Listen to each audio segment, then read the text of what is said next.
হ্যাঁ এটা হচ্ছে স্নেক প্রুফ, মানে সাপ তখন তো চারিদিকে বন জঙ্গল ছিল, থাকার কারণে হ্যাঁ। ব্রিটিশরা হচ্ছে সাপ থেকে ভয় পেত।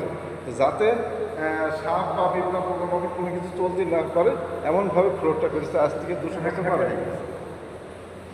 আচ্ছা আবার এরপরে কি সাপ চলতে পারে না? সাপ চলতে পারে।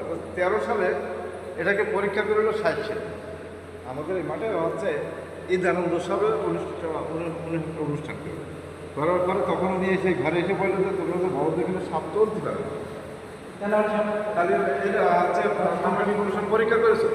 আমি বললাম না স্যার, আমরা দুজনে পরীক্ষা করি।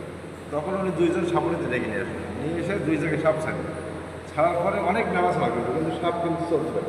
সাপের ওই বাদাম তখন উনি বললেন যে সাপ হচ্ছে পিছনের জায়গায় চলতে পারে না, তবে এই ফ্লোরে এমন কোনো কেমিক্যাল দিয়ে আছে এই কারণে সাপ চলে সাপ চলতে পারে।